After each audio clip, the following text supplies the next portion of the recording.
Hi, and thank you for tuning in to Noir Histoire. I'm Natasha, and in this episode, I'll be discussing the book Stand from the Beginning. This episode is also available as a podcast via your favorite podcast listening app if you'd prefer to just listen. Stand from the Beginning by Ibram X. Kendi provides a history of America's racist ideas. Organized into 5 sections, the book tells the history of not just Black people in America, but also how racist ideologies developed over time. This history is also viewed through the lens of categorizing people, events, and concepts into 3 positions on the spectrum ranging from racist to anti-racist. Of particular interest are the explanations of the nuance of items that fall in the middle.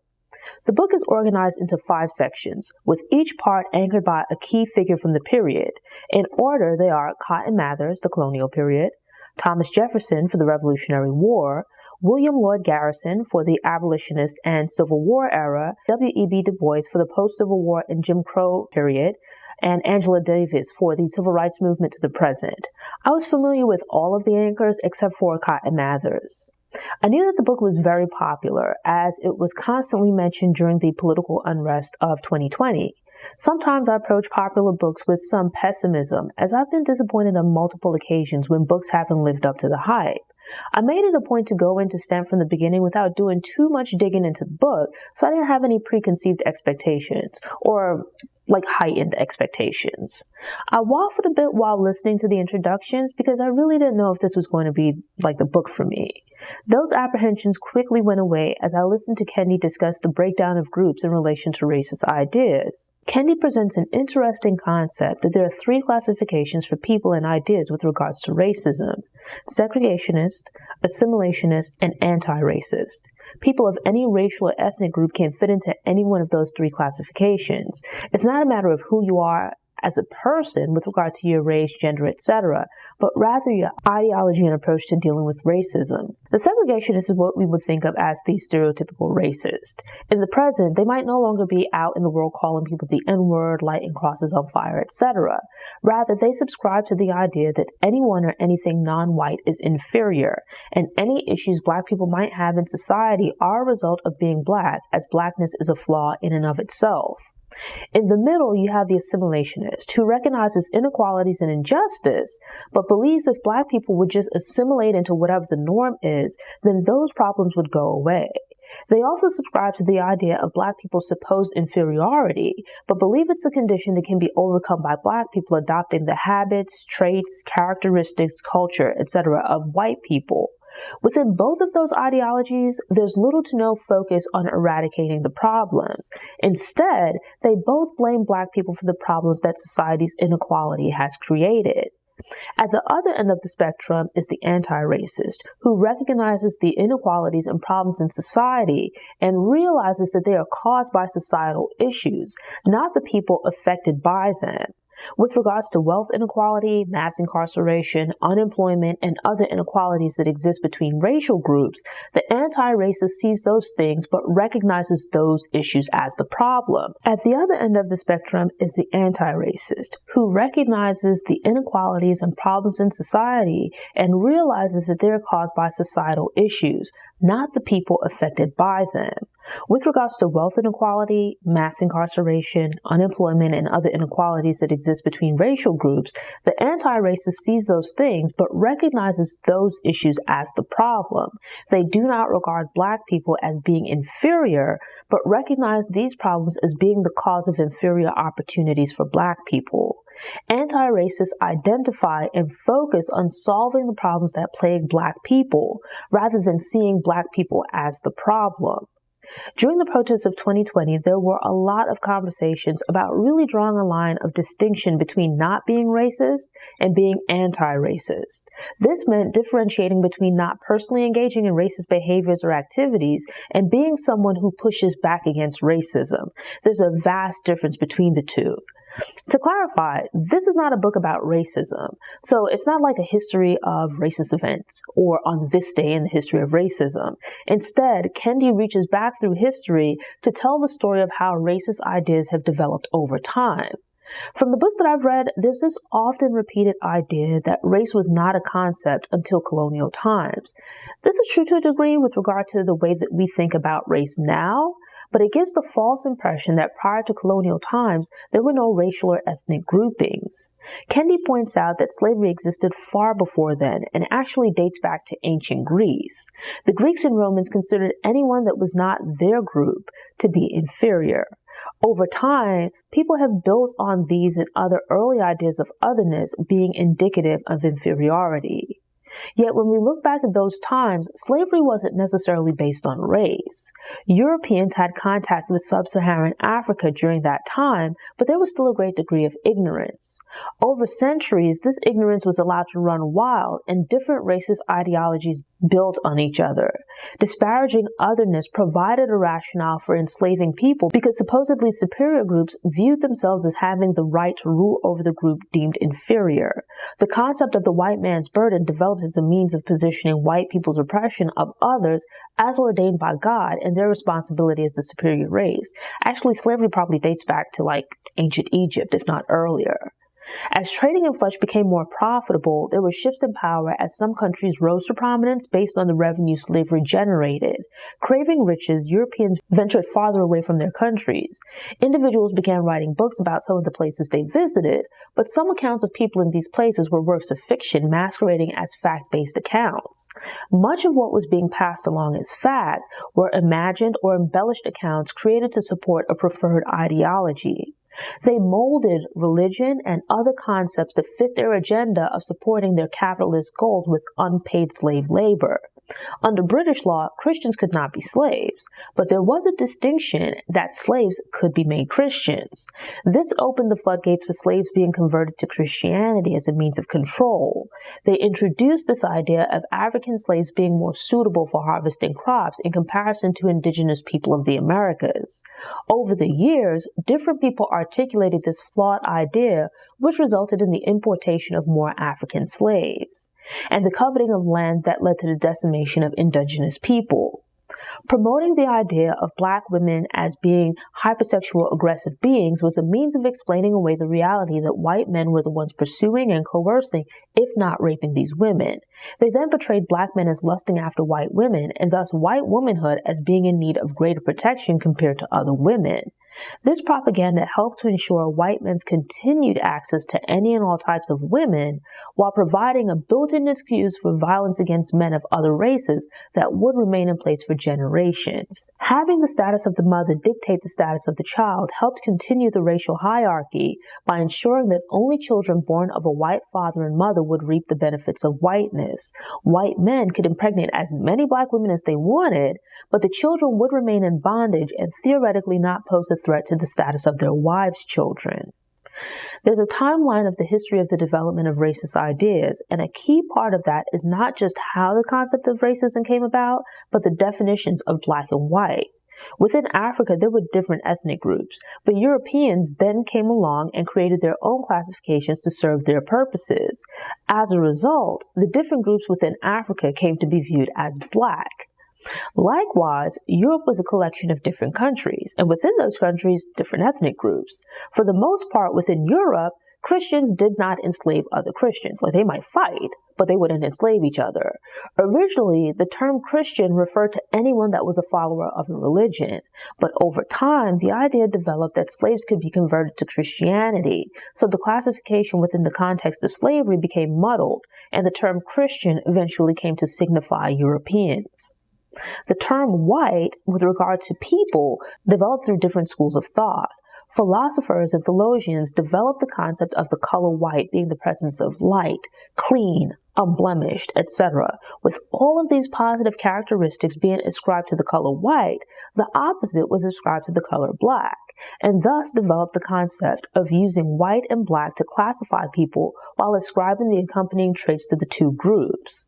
We still see this in the present with regards to not just the connotations of words and phrases, but imagery and stereotypes. It's become so deeply ingrained that we don't even realize that traits associated with Black people are portrayed as unattractive or bad, Blonde hair, blue eyes, and white skin are viewed as beautiful, while kinky hair, a flatter nose, and darker skin are viewed negatively, or at least portrayed that way.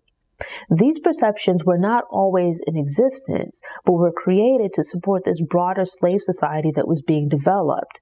Up to this point, there was no real unifying concept among the people now described as being white, and it would actually change and expand over the centuries to follow. Within what we would think of now as white people was a division based on landowners, the slaveholding class, the wealthy or at least comfortable, versus the landless, non-slaveholding poor white people. In the early days of colonial times, society was more firmly divided by class and income. Poor white people were often in closer contact with enslaved and free black people than they were wealthy white people. In some situations, such as Bacon's Rebellion, they rose up and fought for an increased share of society together, as their plight was quite similar. In response, the concept of whiteness was solidified to sow division and avoid having these two factions joined together based on their similar economic positions. The creation of a racial hierarchy did not change the economic circumstances or social standing of poor white people within white society, but it did elevate poor white people over both enslaved and free black people. Poor white people continue to be poor, but with racial privilege and jobs, particularly those related to preserving the racial hierarchy, their attention was diverted from their economic condition to feeling racial superiority over black people. The racial hierarchy diverted attention away from how a relatively small amount of people controlling an outside proportion of wealth was taking advantage of everyone else. As the system coalesced over time, laws were created to strip black people of their rights, and poor white people became complicit in the system in exchange for being placed above all black people and a chance at elevating themselves financially. If they managed to acquire wealth, they could then gain access to additional privileges, which included having the option to also oppress poor white people. To provide for the elevation of poor white people, property was taken from some black people and sold off. The proceeds were then distributed among the poor. Wealthy white people effectively gave up nothing and experienced no change in position. These were early days, but we see this trend often throughout American history. There's a pattern of property and other assets being seized through various means from black people. This also happened at points in the future, close to our present, particularly with regards to lynching. The resulting financial difficulties faced by black people would then be blamed on black people. I don't think I'd specifically heard of him before, but Cotton Mather was a Puritan minister and loomed large during the Salem witch trials. Just about anyone who was perceived as questioning or going outside the norm of the religious doctrine and philosophies of the time was at risk of being condemned as a witch.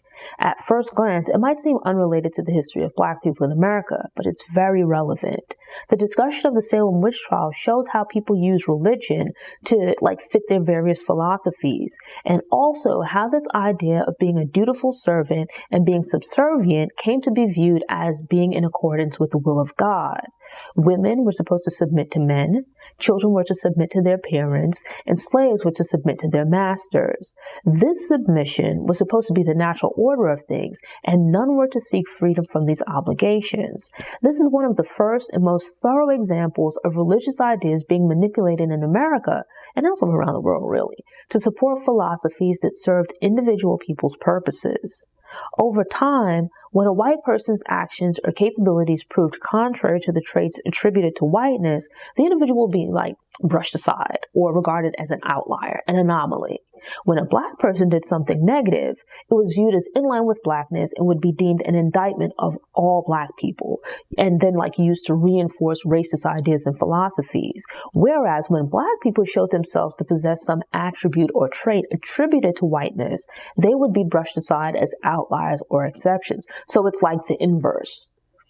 We then move on to Thomas Jefferson in the Revolutionary War era, where you have these individuals who were considered great thinkers, at least in the Western world.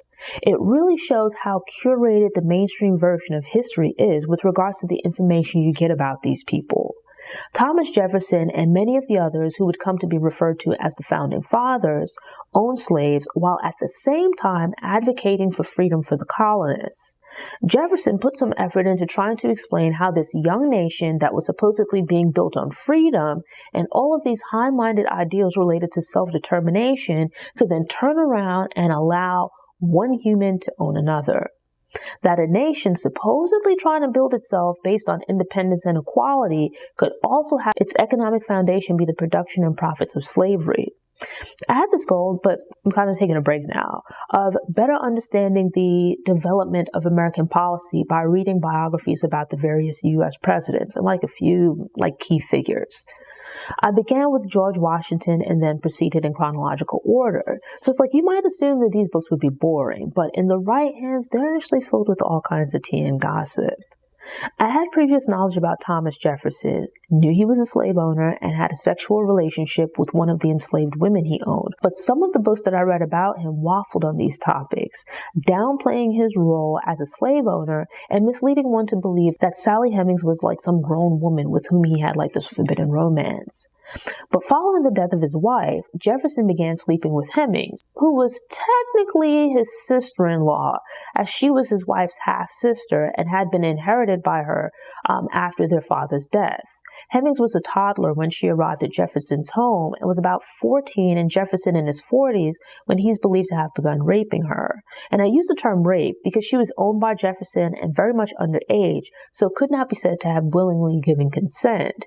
She gave birth to her first of 6 children sired by Jefferson when she was 16. This was not some great love story. I'm providing that background not to go off track, but rather to provide some context about the moral failings of this hypocritical man. This is the same guy who elsewhere compared the supposed tender and civilized affection of white men to the animalistic aggression of black men. Jefferson, like many other men of the planter class, was asset rich but cash poor. Living on credit, he was quite irresponsible with his money, as he was a spendthrift who lived beyond his means. Reading this book really strips away a lot of the falsehoods that comprise the sanitized images of these historical figures. Often it's you might get part, but not the full story. And because the book isn't a biography of these individuals, it also branches out and discusses other prominent figures of the time. So you get some insight into Thomas Jefferson and his hypocrisy regarding slavery, but you also get some insight into people like Benjamin Franklin, John Adams, etc., and their ideologies related to slavery and black people. So during this period, there's some discussion about Phyllis Wheatley, a renowned black poet of the time who caused a panel to be formed to investigate who'd written her creations. Black people were viewed as lacking the intelligence required to create art. So while her poems were incredible, there was suspicion that they were beyond the capabilities of a black person. All types of theories and conspiracies were offered to avoid giving this young woman credit. When that didn't work, she was then regarded as an exceptional outlier, while others just downright downplayed her talent. It's one example of the mental gymnastics that were utilized and the goalposts constantly moving when black people succeeded despite stereotypes. There's always some explanation offered, typically regarding cheating or some type of con when black people are excelling in areas in which racist ideologies say they shouldn't. There's another example of a black kid from Jamaica that was sent off to school and college with the sons of white planters as part of an experiment. He proved himself as being just as intelligent and capable as the other young men, yet his capabilities were also downplayed, while these skills or talents would have been heralded in a white young man. Then there's the assimilationist explanation that these black youths had benefited or been civilized by the positive influence of white people, that Wheatley was exceptional because she hadn't been raised like the typical slave, but within a white family that treated her like one of them. At first glance, that might seem like a positive observation, but it's actually quite racist. The comment that she was talented because she grew up surrounded by white people and through that became civilized, picked up intelligence and other positive traits from them, dismisses that Wheatley was naturally talented, as were other black people, but she had access to books and the opportunity to learn how to read and write. Not only do you have this concept of black and white races, but hierarchies within both groups. In the white race, the hierarchy was based on your socioeconomic status, but also the country from which you or your forefathers migrated. Being from a respected family or a family that had been living in America for generations, or, that was wealthy versus a poor family of recent immigrants. Or being from what was considered a desirable country in Western Europe versus like Ireland, Italy, or Eastern Europe. Yet even ranking low in the white hierarchy would position an individual above black people within American society with regards to legal and other rights. With white men claiming black women to be inferior in their property, they exhibited racist and sexist behavior by coercing and or raping black women, which resulted in biracial offspring. These children were not offered the same rights as a fully white person, but their proximity to whiteness granted them a higher social standing in the black hierarchy, and sometimes even privileges such as like manumission, property, etc. from white society, like their white fathers or relatives. The story of the Revolutionary War is often presented as a fight for independence, the colonies living under British tyranny and wanting to be free. One component was taxation without representation. The colonies grew tired of paying taxes to the British, but had comparatively little say with regard to law and policy.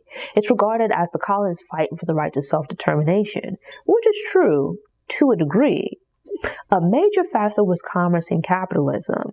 The colonists wanted to have more control over the rule of law and to be able to set their own taxes, tariffs, etc. Emphasis is placed on the creation of this democracy and its position as the desire from the founding fathers to create a country where men could be free, sort of like a social initiative, but capitalism was really the driving force. When viewed through that lens, it makes it easier to reconcile that this supposedly shining example of democracy would be built on and powered by a foundation of slavery. That these individuals that claim to be proponents of independence, self-governance, and the pursuit of happiness, and all of these like other high-minded ideals, could turn around and benefit from the enslavement of other human beings. Kendi points out that the colonists held racist views about black people, and the British were trying to rule over them by taking away their right to self-determination. The colonists viewed themselves as being forced into a type of slavery, and it was wrong because it was happening to them. It was wrong because in their minds, they weren't black, and thus they weren't inferior to the British. The British, attempting to subjugate them, were taking away their human rights. The British were trying to treat them like black people, and that they could not abide.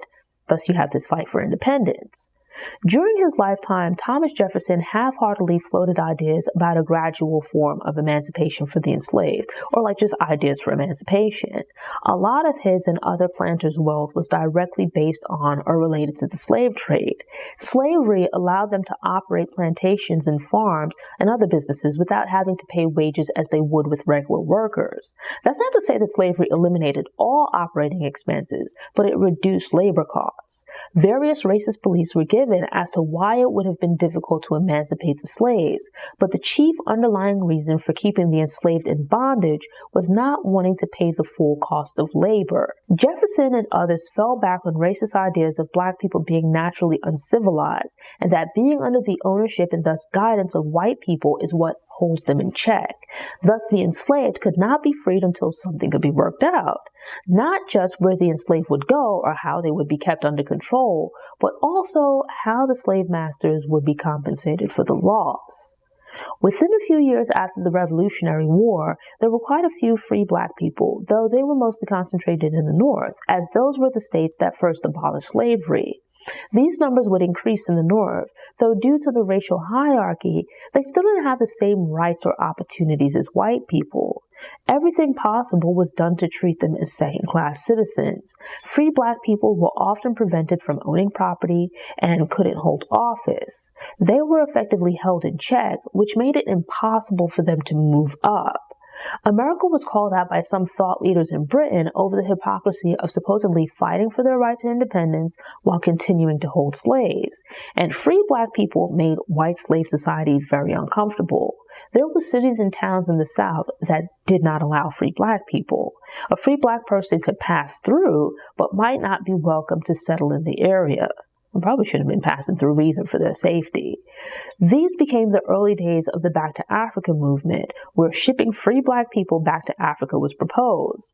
The assimilationist camp fell in line with emancipating black people, but not allowing them to live in America on equal footing with white people. They proposed that with free black people's exposure to white people, they could go back to Africa and civilize other black people. Being exposed to a racist society that teaches oneself hate, some black people adopted some of this unhealthy mindset and believed these racist ideas. They bought into the idea of them moving back to Africa and now being superior to the Africans that had remained. At that point, there was no real conversation about sending all black people to Africa, but rather just sending the free ones and keeping the enslaved in America. Part of the growing discomfort with free black people was the Haitian Revolution and various slave uprisings in America.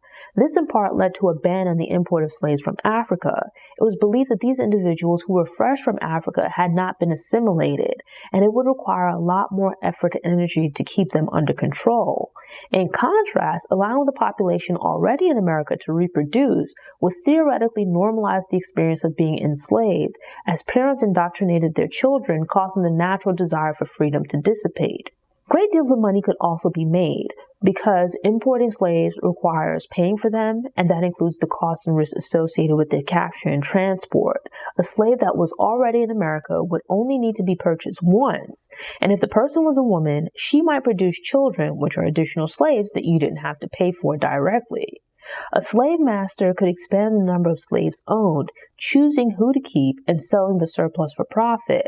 It sounds incredibly callous to speak about human beings in this way, but it's important to stress that they were viewed as products. Another idea that began to take shape around this time was Upliftism. As with other theories, it's changed and evolved over time and is now called something different. Consider the concept of respectability politics. The idea is that if a black person carries themselves as being a respectable and upstanding lady or gentleman, then they will be respected by white people and treated like human beings. Upliftism was much the same, as it called on black people to become pillars of society and positive examples of being upstanding citizens, which would supposedly lead to their eventual acceptance into general society. People in general should be decent regardless of race, income level, etc., because it helps society to function better. But you shouldn't have to be a perfect person to be treated like a human being. Just because someone doesn't fall in line with your cultural beliefs and traditions doesn't mean that they deserve to be mistreated.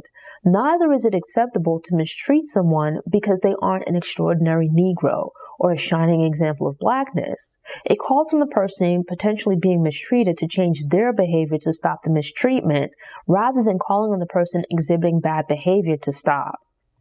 Kendi shows how with assimilationism, instead of you attacking the system and ideology that create the unfair conditions, you instead attack the victim and call on them to change.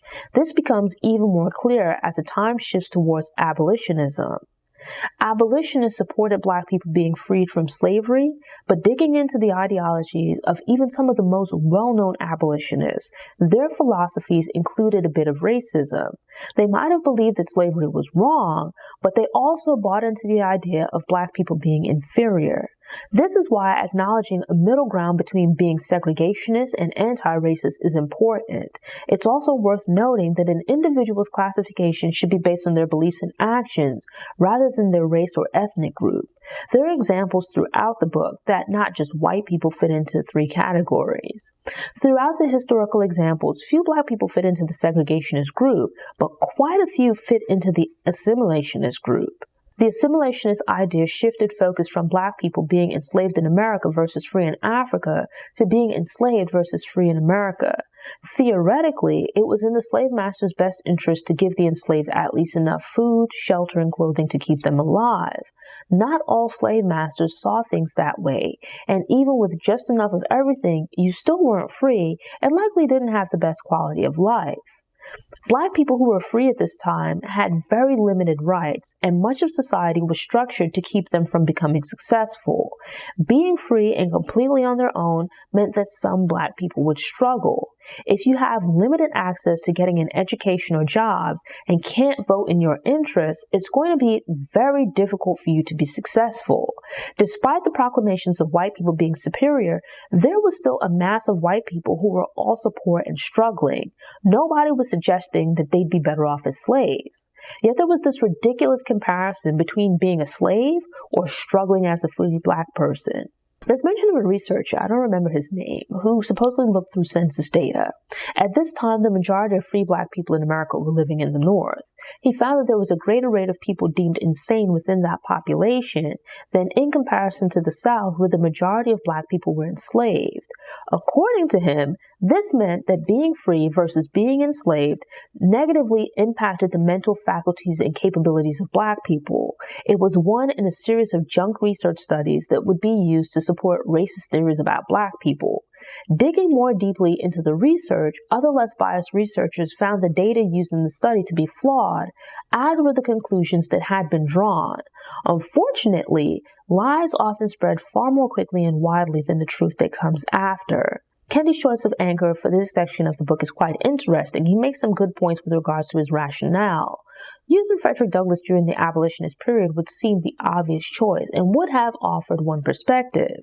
But selecting William Lloyd Garrison as anchor provided a different and unexpected look at the abolitionist movement. Moving through the eras, we start with segregationists and move on to simulationists and end in the present with an anti-racist.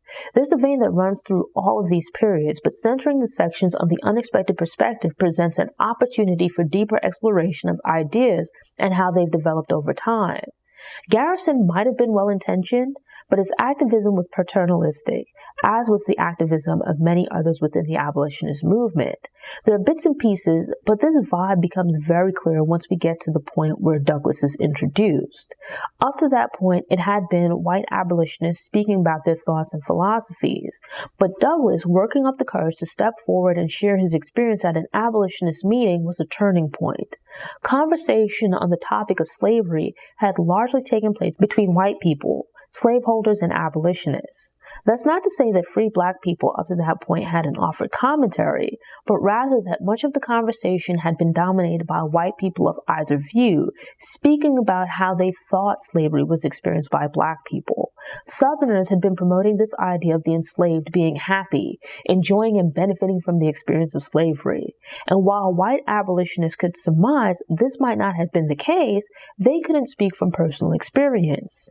Douglass became one of the first black enslaved persons to speak about their personal experience within the institution.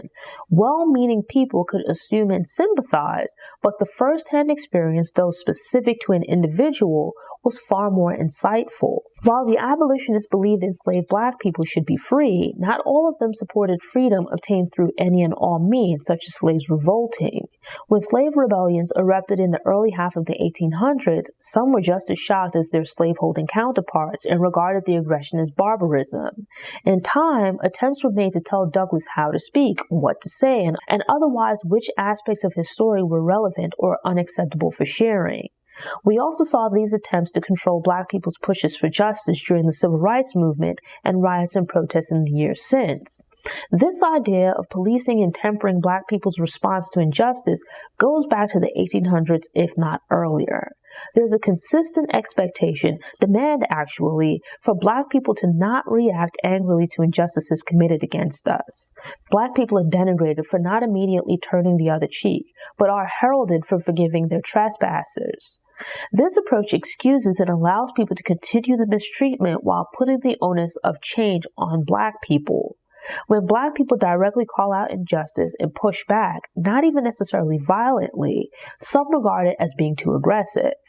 In the 1800s, enslaved people who had been largely deprived of educations and thus could not fight injustice with speeches and literature picked up whatever other weapons they could to secure their freedom.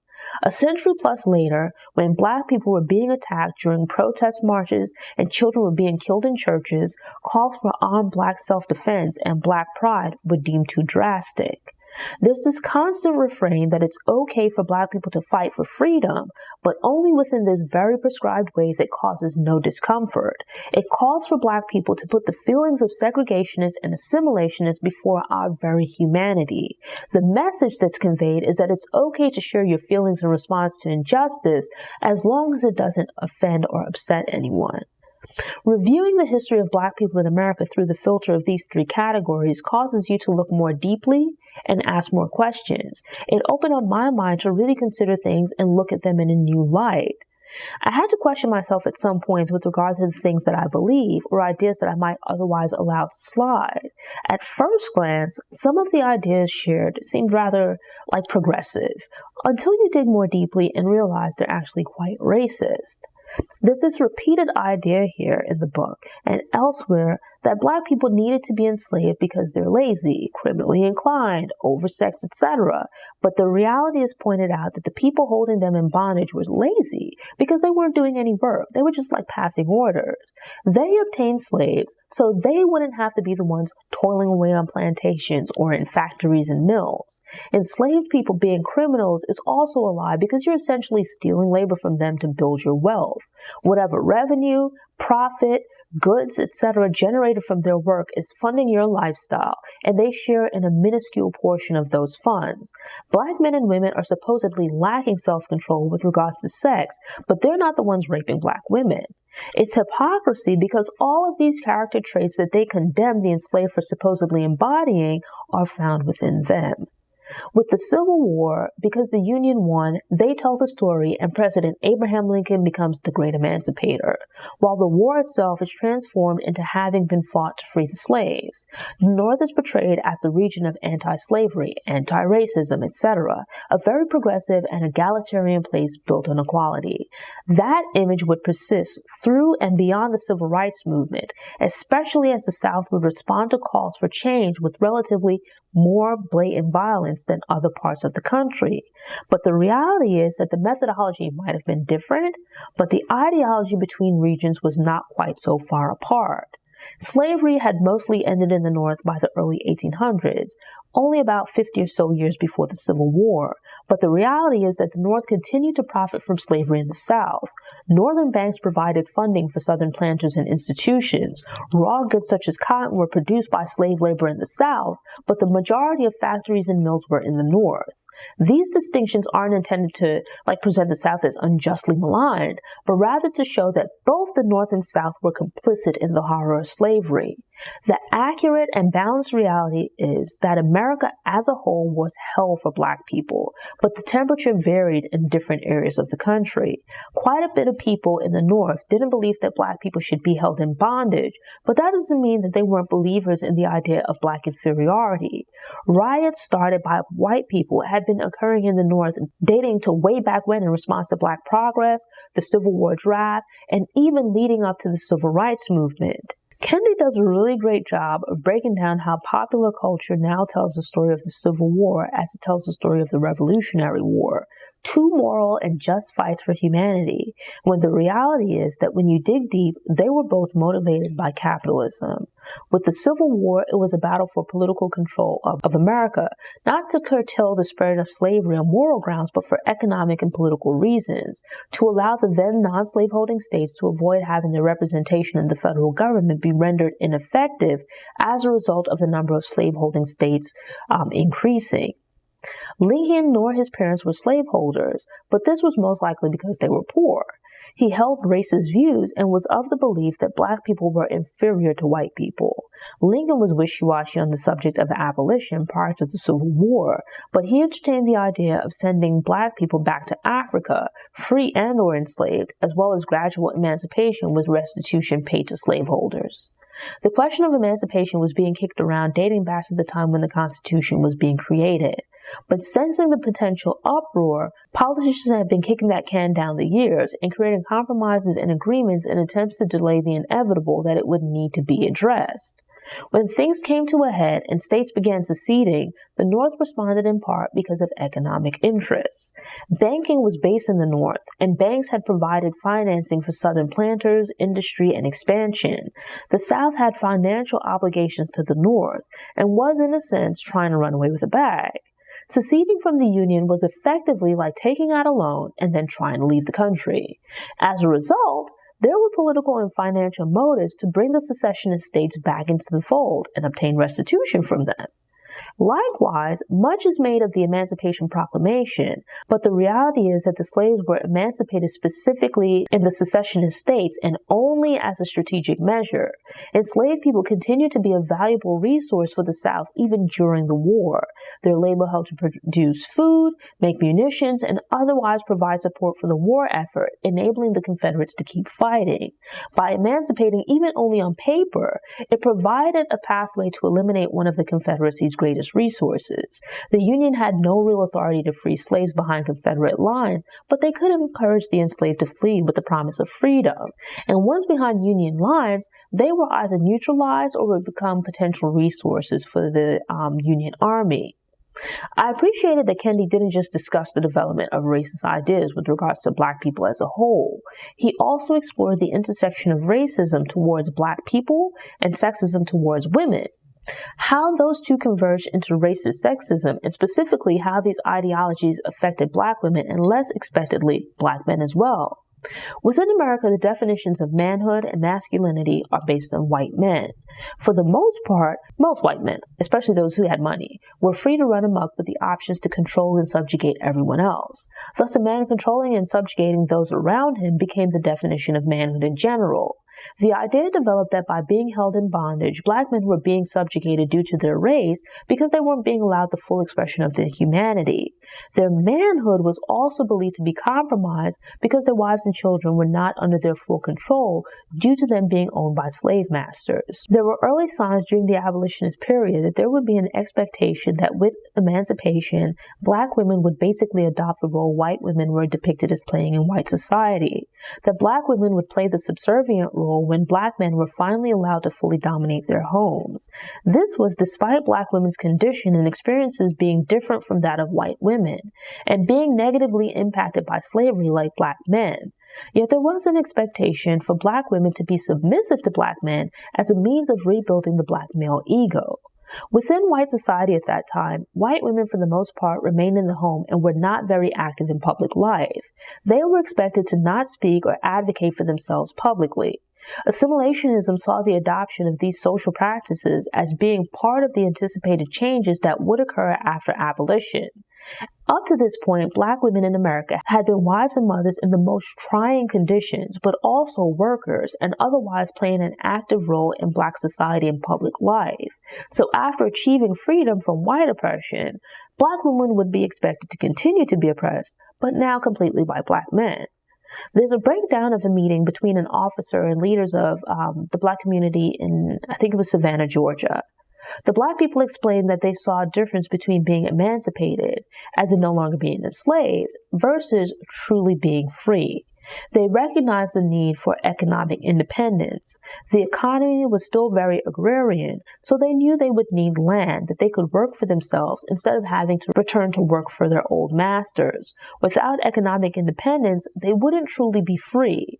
In the North, there was a fear that newly freed Black people would move to the North from the South and become a problem as they tried to take over. But these fears were unfounded, as Black people in the South weren't planning to move into white communities en masse to take over white society. They wanted to share in the country's political power, but were otherwise fine with creating their own communities and having land that they could work for themselves. Many were more focused on getting their post-slavery lives in order rather than pushing for integration. It was an interesting insight because it really helps to sum up and answer the integration question that flows throughout much of the more recent history of Black people in America. There's been this continued idea where racist people are absolved from the responsibility for eradicating their racist views. Instead, the conversation skirts around what they need to do and instead focuses on what Black people need to do to make people understand that they're racist and to motivate them to become less racist. The federal government had started selling confiscated and abandoned Southern land to private owners in 1863. More than 90% had gone to Northern white people. referred to as like carpetbaggers, over the widespread protests of local black people, and also like southern white people. Yet there was this fear in the North of black people relocating and taking over northern cities. Northerners come in and took over land that should have gone to the enslaved because they'd been working the land for generations and hadn't been paid. They deserve some kind of restitution, and it would have increased their likelihood of being on solid financial footing in the future. There are different anecdotes from the time, some of which show the perils of black people growing up in a racist society and internalizing some of those beliefs. When it was nearing the end of the war and black people wanted to form their own communities under their own guidance, independently from white people, Douglass pushed back against this plan. He felt that the newly freed should live in integrated communities and have contact with white people so they could offer guidance as black people emerged from slavery. It was around this time that public schools and colleges were being established to educate the newly freed. I had previous knowledge of why the historically black colleges and universities, HBCUs, were formed, but excluding Tuskegee, I didn't know the theory behind the difference in their developments. A good amount of the HBCUs received contributions from the newly freed, philanthropists, and just regular people from the North. A lot of people also came from the North into the South to work as teachers and help educate the population. But the North still wasn't a panacea of equality, and people had different motivations for coming to the South. Some held prejudiced views based on beliefs of black inferiority, and unfortunately, variations of these beliefs also existed within the black community. The racial hierarchy that had begun during slavery extended to the HBCUs. Some schools developed their curriculum based on the rubric of the Northeast, which followed the classic European educational model, and then others taught trades. Kendi points out that both models are arguably racist. Both were intended to educate black people, but there were limitations because of how the schools were being formed and who they admitted. Typically, the schools that used the classic education model didn't admit dark-skinned students. They were intended as schools for biracial individuals with the assumption that these people would automatically become leaders within the black community. By default, dark-skinned students were guided and often limited to schools that focused on trades. It's a positive that black people had more opportunities for the possibility of obtaining an education, but because of the foundation on which it was built, the education system for black people was inherently flawed. After Reconstruction, there were different factions fighting for voting rights. On one side, you had black people, which includes black men and women, fighting for voting rights which would have only applied to black men as women couldn't vote. On the other side, you had the early period of women's suffrage, which included both black and white women, fighting for voting rights that in some parts of the country would have excluded black women because of their race. If both groups didn't get the vote at the same time, black women would continue to be excluded from voting rights.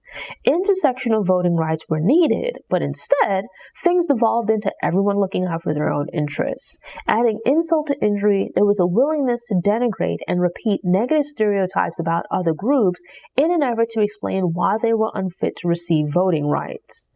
The logical choice would have been to all join together and create a mighty force for everyone to get voting rights at the same time.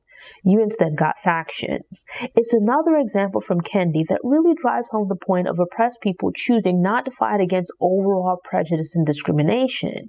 Instead, they opt to adopt biased beliefs and integrate into the flawed system instead of questioning how things are and pushing for an overhaul of the system. Instead of fighting to get rid of inequality, they end up pushing for access to the privileges of the people that are taking advantage of everyone else. What they're calling equality is really a privilege. What I've learned from reading about history is that it's usually a bad idea to pick and choose for certain groups to get rights while limiting the rights of others. If you tolerate someone else being discriminated against today in exchange for acceptance and privilege, you put yourself at risk of also being discriminated against tomorrow. The solution can't be to look out for me and mine while being willing to kick you and yours further down. It should be that we all join together and push for reform at the same time. It has to be equality for all rather than for some, because you'll end up with privilege for some and disadvantages for everyone else. The period following Reconstruction through the early civil rights movement is anchored by W.E.B. Du Bois. He was a really great selection to cover that time and is actually the book's first black anchor. Du Bois being Black offers a different perspective as he's on the receiving end of discrimination.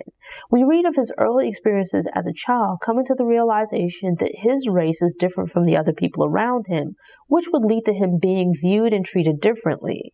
Those early experiences, combined with a drive to please his mother, led to him initially following the theory of Upliftism, where he has to be a perfect shining example of Blackness. We get some insight into his early life and development. We come to understand how being raised in uncomfortable circumstances created a strong drive to succeed and make his mother proud in return for her having sacrificed so much.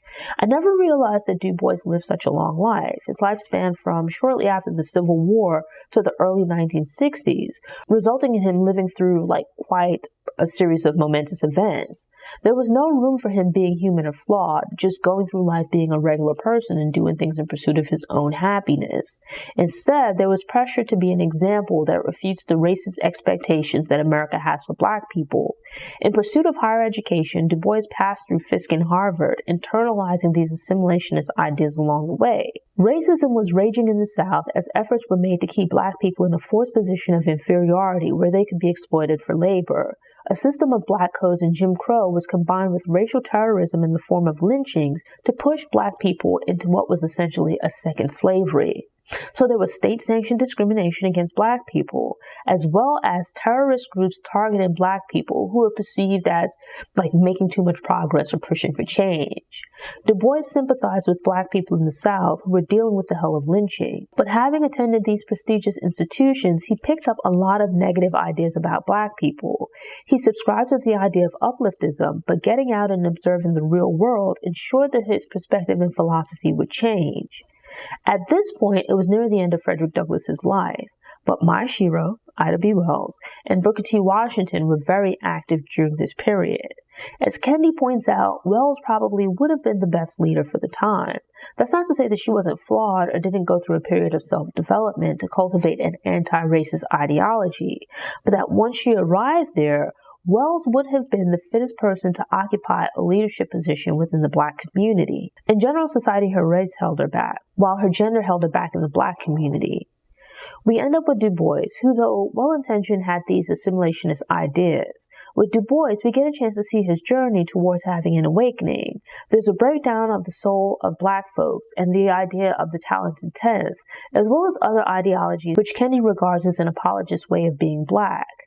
Moving towards the other end of the spectrum, somewhere between assimilationists and segregationists, would be Washington.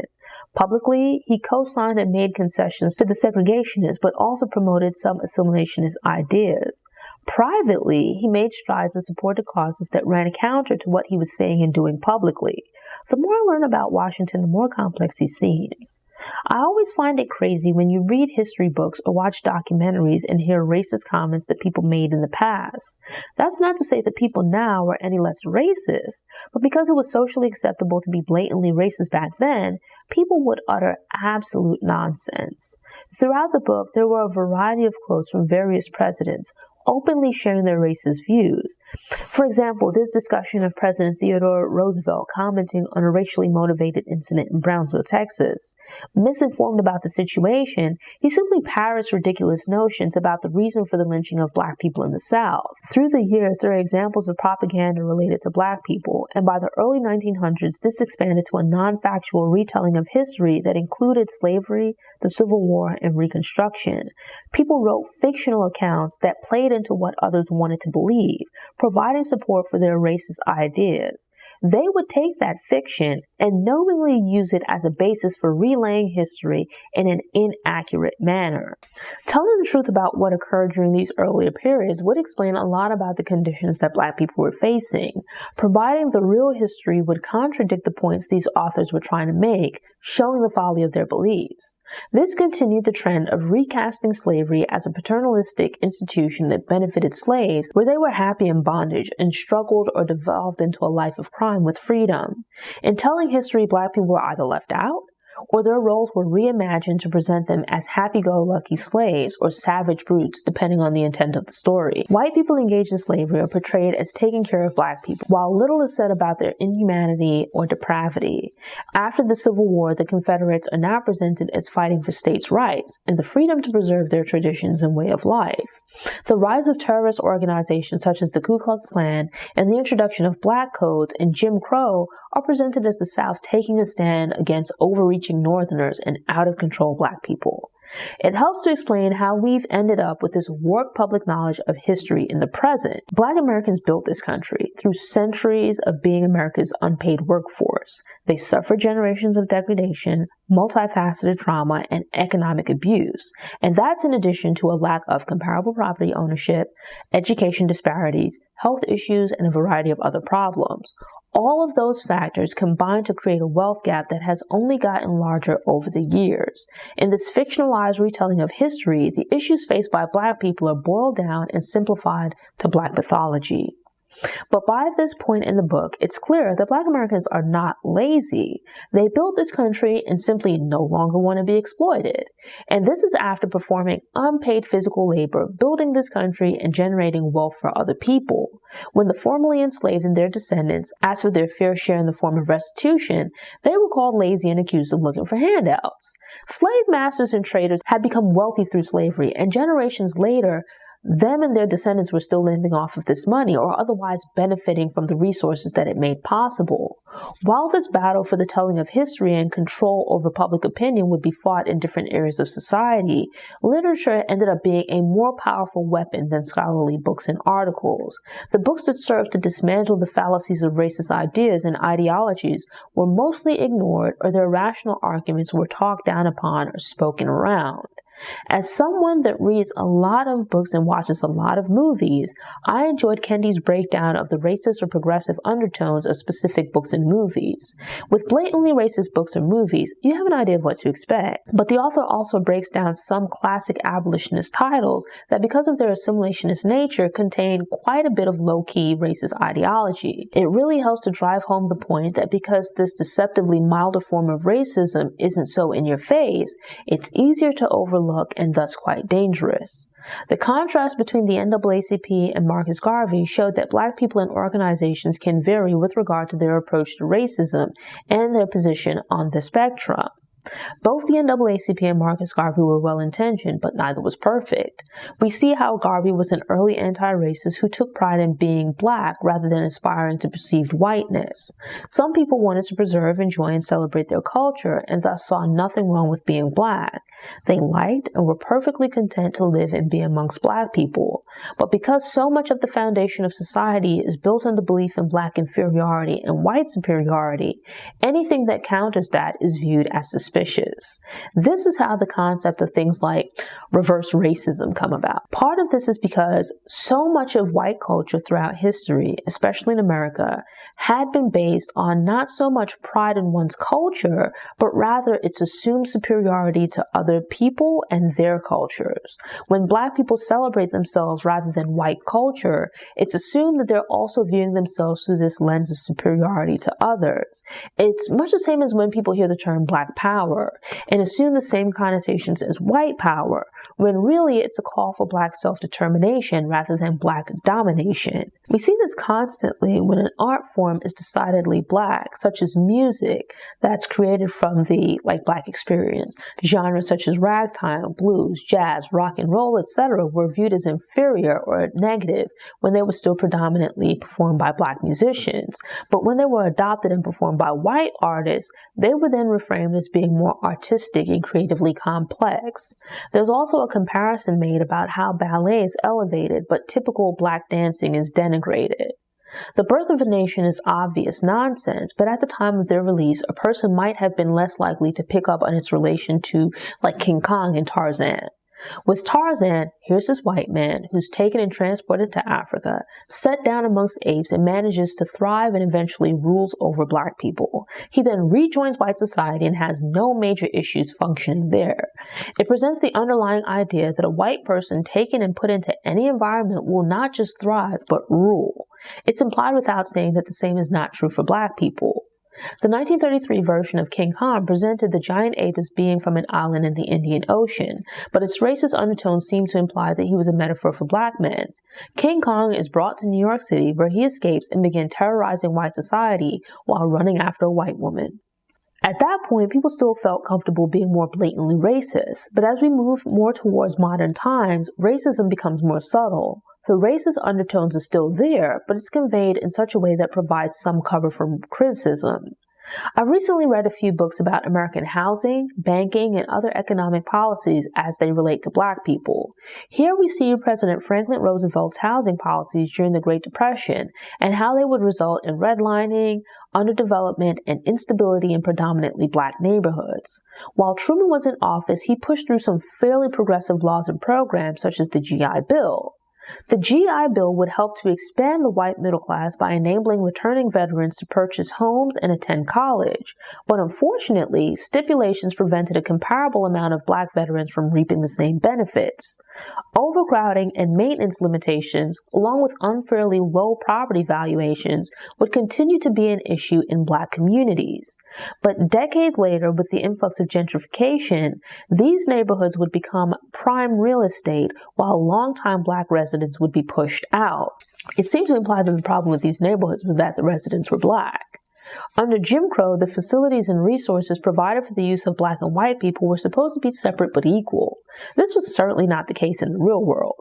With the ruling in Brown v. Board of Education, the maintenance of segregated public schools was struck down as being unconstitutional, regardless of if the facilities were equal. A lot of these solutions that were implemented during the Civil Rights Movement didn't focus on addressing the economic disparities that had been built into the system. Instead of addressing the lack of resources at black schools, the focus was instead placed on integrating schools. The solution was to take black students and send them to white schools, but not the reverse. Black schools were severely underfunded and under-resourced, so nobody was going to advocate for white students being sent to those schools. Within the early Civil Rights Movement, a lot of the participants were members of the black middle and upper class. They were certainly standing up for their rights, but also arguably, at least in part, for access to white spaces and acceptance into white society. So like resources. These are the campaigns that are more prominently featured in the telling of this period's history, but individuals and organizations that were more focused on anti-racism and economic empowerment rather than social segregation were denigrated. Truman, as the post-war president, made some early forays into desegregation. Yet because Eisenhower saw societal inequalities as not being government or institutional problems, he absolved the federal government from responsibility for fixing these issues. With JFK, there was initially an attempt to stay away from civil rights. Yet as with Lincoln, JFK's assassination led to a legacy of staunch support for civil rights being crafted around him. Much of what came about was a matter of politicians focusing on optics, what would look best versus what would have the most impact or work best. There had been multiple campaigns and initiatives in the years between the end of Reconstruction and the Civil Rights Movement, but it seems like things came together and kicked into overdrive in the 1950s. The government also started to get on board with the Civil Rights Movement, though it was mostly for politicians' own ulterior motives rather than any real concern for black people. In the period after World War II, America emerged as a new world superpower because most of the other key players were located in Europe and were preoccupied with rebuilding their countries and economies. It looks terrible for you to be a superpower, attempting to police other countries elsewhere while having all of this drama within your own borders. Up to this point, the political system in the South that had been created through Jim Crow made it incredibly important to appease Southern politicians. As the federal government began pushing through legislation to address some of these issues, it broke the segregationist South's political stranglehold by finally providing support for black voting rights. And with that, the North once again kicked into overdrive with its assimilationist ideologies. The civil rights movement wasn't perfect, and we can argue about the effectiveness, but some smart decisions were made with regards to optics. Realizing that America was trying to rebrand itself as the leader of the free world and an example of democracy, it was a smart decision to put America's racism on full display for the world to see. Protesters peacefully marching, sitting at lunch counters, or taking some other nonviolent action while being harassed by rabid racists was a powerful image. Unlike in earlier years when people could lie about events such as lynchings, images and even video were now widely available. Previously there were movies and radio, but now people could see this imagery at home every night on the news. These images of citizens being viciously attacked were being put on display and broadcast around the world. It made America appear hypocritical and was damaging the country's new image. When we look back at the civil rights movement, a lot of the activists were figuring things out on the fly. It's easy to be a Monday morning quarterback and see the flaws, problems, and shortcomings of their strategies now, but they probably did the best that they could at that time. Growing up within the racist Jim Crow society, many adopted an assimilationist philosophy that if they could just reach out and educate racists, then their problems would go away. Equality was viewed as becoming a full member of society, rather than realizing that the society itself was unequal. This resulted in too much focus on trying to get acceptance into society as it was, rather than trying to overhaul society and push it to progress and improve. It's like having a house built on a wonky foundation, and you just keep patching the problems within the house without addressing the foundation itself. That's why in the present we're still dealing with so many of the problems that the civil rights movement was supposed to address. Progress was and is regarded as being able to go to formerly all-white schools, join organizations, and get jobs at particular companies. But the goal should have been for everyone and anyone to be able to get a quality education, equal access to opportunities, and equal protection under the law, rather than token access to white institutions. Something that I noticed throughout the book, and particularly with Du Bois and later Dr. Martin Luther King Jr., was the importance of keeping your mind open, constantly learning and growing by questioning your thought processes. Both men started out as assimilationists, but over time they had experiences that disproved their early theories. They evolved over time and moved from being assimilationists to being more anti-racist. It was interesting to see that juxtaposed against figures like Stokely Carmichael, Malcolm X, and the Black Power movement. How an activist or organization is covered in the media can vary depending on whether their ideology is aligned with the perspective that the mainstream media is taking. As with science and research, journalism is supposed to be objective, but people still add their own 2 cents, which affect the manner in which they write reports. There is some insight into how political figures and machinations behind the scenes contributed to development of equality and civil rights legislation, how laws would be written in a manner to enforce and deliver on some promises of rights, while others would be crafted with so many loopholes that they would be rendered pretty much useless. On paper, at least, it looks like so much progress has been made, but it's pointed out that for the majority of Black people in America, life hasn't changed in much of a substantial way. Poverty is still a problem, discrimination is still a problem, lack of access to quality education is a problem, and thus opportunities for progress remain hard to come by. Angela Davis serves as the book's last and only female anchor, covering the period from the late civil rights movement / Black Power movement to the present. In the middle of the 1960s, the civil rights movement took a turn as uprisings in the form of riots began to occur in major cities across the country.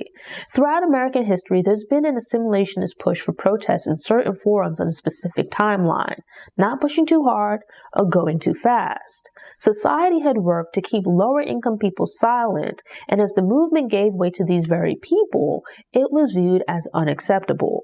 The upper and middle class were pushing for full citizenship, while those with lower incomes were pushing for basic resources and economic fundamentals. These more aggressive methods of pushing for rights made the media and general public more uncomfortable, as these campaigns were organized and fully controlled by Black people. Some of the early movements were, if not completely, then at least in part, organized and controlled by white people. In response to all of these varied progressive movements came the rise of law and order ideology. With that, any kind of progressivism or protest that went against the norm, whether violent or nonviolent, was deemed as being a problem. If you think about it, up to that point, and even come to the present, these movements are a threat to the American way of doing things. They are a threat to the very bedrock of America's identity as a white, male, heteronormative society. Anything that threatens to change that structure is viewed as being un-American and must be stopped. This is along the lines of what happened after the end of the Civil War. In response to calls for change, segregationists or racists implemented new policies to neutralize progressive changes. Stand from the Beginning goes deep, but also wide at points. So there's a discussion of racism in general, but also how racism cuts across gender and sexuality. I was initially taken aback when Kendi began discussing Soul on Ice by Eldridge Cleaver. I try to be open-minded about books, but I thoroughly hate that book with a passion. It is one of the few books that I've ever sat down to read and found absolutely disgusting to the point that I was unable to get through. Cleaver expressed his convoluted and incredibly sexist ideology of having raped black women as a trial run for his true aim of raping white women as an attack on the white establishment. Despite the content, I know a lot of people regard Soul on Ice as a classic and have deep respect for Eldridge Cleaver. So when Kendi began speaking about Cleaver, I was like, here we go. But I was surprised that Kendi spoke about not just Cleaver, but also the Black Power movement and sexism as it relates to both. Even here within these movements against racism, there were factors that perpetuated racist ideas.